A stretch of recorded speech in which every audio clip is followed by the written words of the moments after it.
Good morning everyone. Today we will start with our chapter Understanding Modern Indian History. Okay.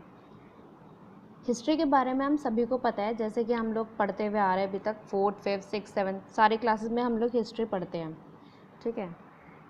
History क्या है? एक branch of knowledge है, मतलब knowledge का एक ऐसा ब्रांच है जिसमें पास्ट के जो भी इवेंट्स हुए हैं, हैपनिंग्स हुए हैं, उनका रिकॉर्ड रखा जाता है और उसका एनालिसिस होता है, उसको एनालाइज किया जाता है. और हिस्ट्री क्योंकि अगर हम उसको पढ़ेंगे तो बहुत ही ज़्यादा लेंदी है, क्योंकि स्टार्टिंग कहाँ से हुई थी हमारी? स्टोन एज से लेकर अब तक की हिस्ट्री अगर हम पढ़ेंगे तो बहुत लंबी है और बहुत ही डिफ़िकल्ट है. इसीलिए हिस्टोरियंस ने क्या किया है, हिस्ट्री को 3 पीरियड्स में डिवाइड करा है: एंशिएंट, मिडिवल और मॉडर्न. एंशिएंट हिस्ट्री हमने 6th क्लास में पढ़ी थी, मिडिवल हिस्ट्री हमने 7th क्लास में पढ़ी थी, और अब 8th क्लास में हम मॉडर्न हिस्ट्री पढ़ेंगे. ठीक है. इनको किस बेसिस पे डिवाइड करते हैं? इन एक कॉमननेस की वजह से कि एंशिएंट हिस्ट्री में जितनी भी पुरानी चीज़ें थी, चाहे वो लियोलिथिक एज हो या फिर हम कह सकते हैं जितना भी हमारे पुरानी चीज़ें होती थी पहले के टाइम में, कि किस तरह का वहाँ पर काम होता था, कौन सी सिविलाइजेशन थी, कौन सा पहले शहर बसा था. मिडिवल में हमने पूरा मुग़ल काल पढ़ा था या मुस्लिम पीरियड पढ़ा था, मुस्लिम पीरियड हम इसको कह सकते हैं. मॉडर्न में अब हम पढ़ेंगे मुस्लिम पीरियड के ख़त्म होने के बाद क्या क्या चीज़ें हुई थी. इसी टाइम पीरियड को हम पीरियडाइजेशन ऑफ हिस्ट्री भी कहते हैं. ठीक है. तो हमारा फर्स्ट टॉपिक है पीरियडाइजेशन ऑफ इंडियन हिस्ट्री. क्योंकि हिस्ट्री को इतने पार्ट्स में डिवाइड करा गया है, किस लिए किया गया है? ताकि वो कुछ चीज़ें जो उन्होंने कैप्चर करी हैं उसको एक तरीके से लगाया जा सके, जो कि पूरे वर्ल्ड में एक यूनिफॉर्म पैटर्न पर चलता है. यूनिफॉर्म पैटर्न का मतलब सेम चीज़ें ही होती हैं उसमें. 16th सेंचुरी को यूरोप में मॉडर्न पीरियड कहा जाता है, कि यूरोप में 16th सेंचुरी में मॉडर्नाइजेशन की शुरुआत हुई थी.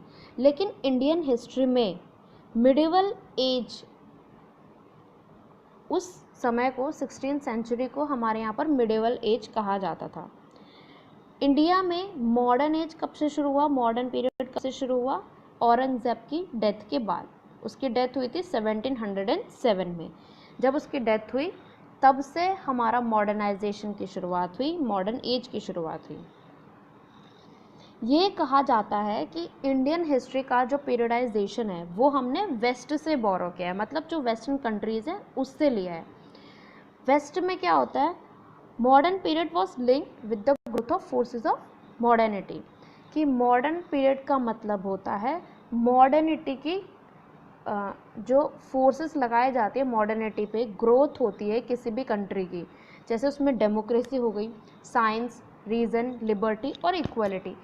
जिस कंट्री में ये सारी चीज़ें होती हैं उसको हम मॉडर्न कंट्री कहते हैं.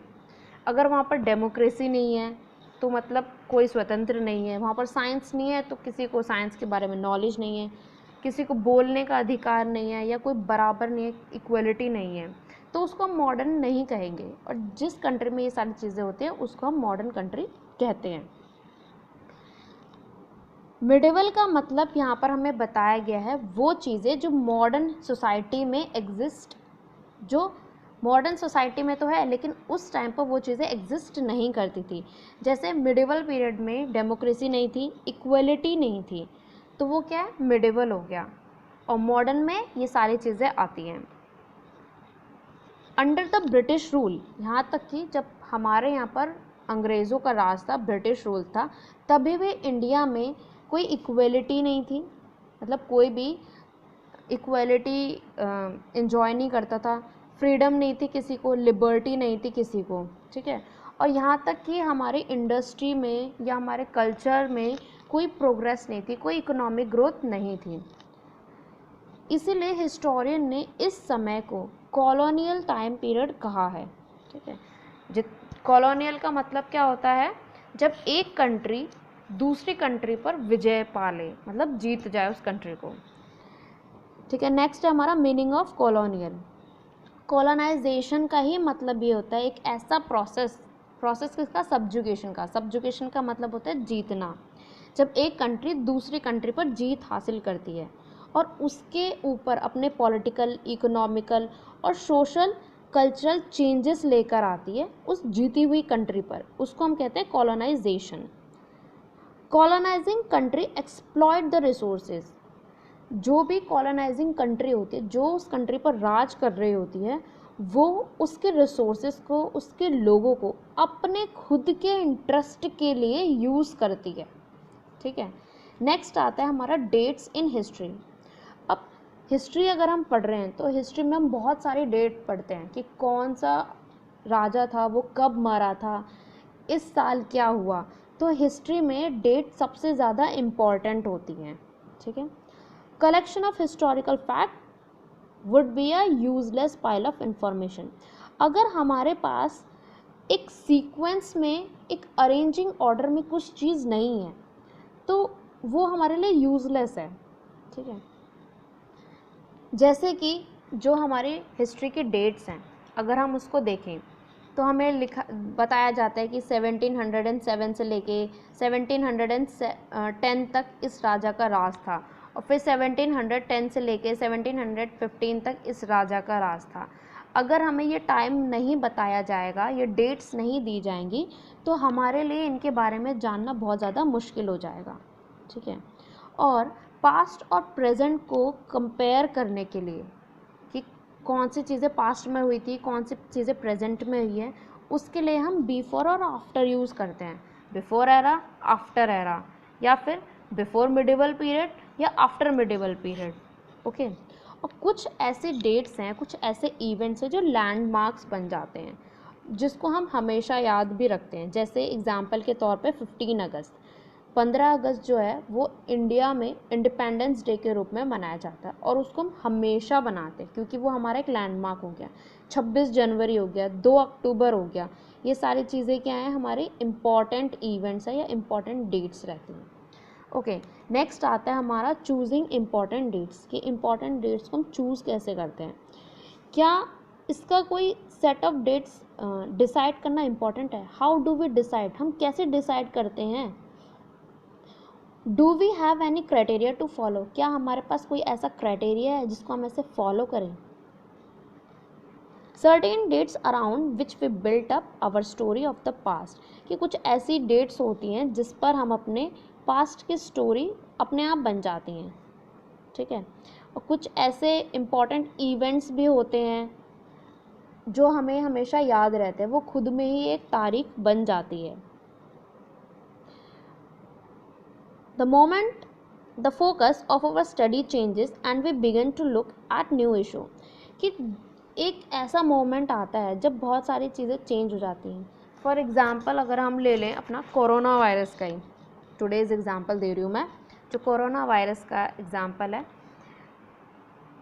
अगर हमसे यही चीज़ें भी 3 साल बाद पूछी जाएंगी कि हमारी कंट्री में ऐसा वायरस आया था, क्यों आया था, कैसे आया था, कहाँ से आया था, तो वो हमारे लिए क्या हो जाएगा, हिस्ट्री बन जाएगा। ठीक है। और उसके बाद चेंज क्या आएगा कि हम लोग मे बी सेफ्टी ज़्यादा रखें, प्रिकॉशंस लें, अपने हैंड को हमेशा सैनिटाइज करें, तो बहुत सारे नए नए चेंजेस आ सकते हैं। ठीक है। नए इश्यूज़ भी आते हैं, पुराने इश्यूज सॉल्व भी होते हैं।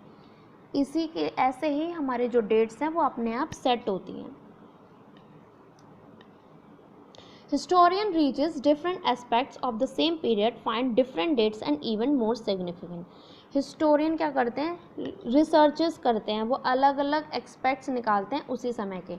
जैसे कि अगर वो एक जगह जाएंगे, सपोज़ करो जैसे ताजमहल के आसपास उन्होंने पहले खुदाई करी होगी, तो उस टाइम पे जो भी राजा वहाँ पर रहते थे उनके बारे में जो भी चीज़ें उनको मिली हैं वो उधर की खुदाई करने से ही मिला है। चाहे वो उधर का ज्वेलरी हो, चाहे वो वहाँ का वेपन हो, चाहे वो वहाँ का टूल हो, या फिर कोई भी पॉटरी हो, पॉट हो, बर्तन हो, तो वहाँ से पता चलता है कि इस समय में यहाँ पर कौन सा राजा रहता था और किस तरह से वहाँ पर चीज़ें यूज़ करी जाती थी। उसी के हिसाब से डेट्स और इवेंट्स का भी पता करा जाता है।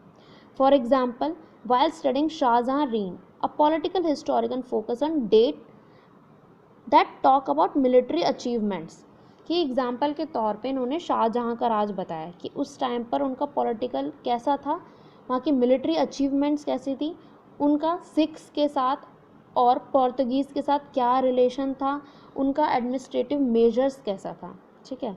दूसरी तरफ हिस्टोरियंस क्या करते हैं, सोशो कल्चरल हिस्ट्री के ऊपर डील करते हैं कि वहाँ की सोसाइटी कैसी थी, वहाँ का कल्चर कैसा था, ठीक। इसी के हिसाब से ही डेट्स का भी पता करा जाता है कि शाहजहानाबाद जो कि शाहजहां ने बनाया,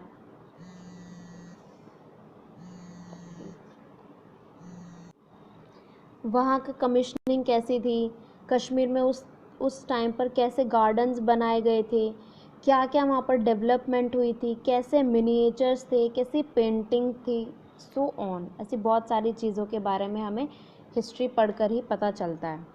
ओके, जब हम हिस्ट्री को पढ़ते हैं, इसको इंटरेस्टिंग बनाने के लिए, उसके अंदर क्लियरिटी लाने के लिए हिस्टोरियन क्या करते हैं, उसको चैप्टर्स में डिवाइड कर देते हैं, ठीक। जैसे इवेंट्स के अकॉर्डिंग उसको उस स्टोरी को शेप दिया जाता है, उसको डेवलप करा जाता है। Now however a new trend has emerged in the writing of history, कि कोई भी एक नया ट्रेंड आता है उसको हिस्ट्री में फिर लिखा जाता है। Historians are addressing a multitude of other issues and other questions like how people earn their livelihood. Historian क्या करते हैं, अपने तरफ से भी कुछ क्वेश्चंस बनाते हैं और जो इश्यूज उनके मन में आते हैं वो भी हमारे लिए यूज़फुल भी होते हैं और हमें उसके बारे में जानने को भी मिलता है।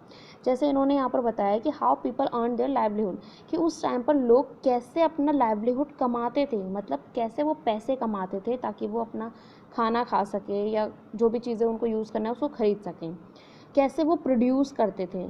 हाउ अर्बनाइजेशन बिगिन, कि अर्बनाइजेशन की शुरुआत कैसे हुई थी, शहर कैसे बसने शुरू हुए थे, किंगडम्स कैसे डेवलप हुए थे, ये आइडिया कहाँ तक फैला था, कैसे फैला था, नई डायनेस्टीज़ कैसे बनी थी, नई डायनामिक डेवलपमेंट कैसे हुई थी, कल्चर, सोसाइटी, इन सब के बारे में ही हम पढ़ते हैं हिस्ट्री के अंदर, ठीक है।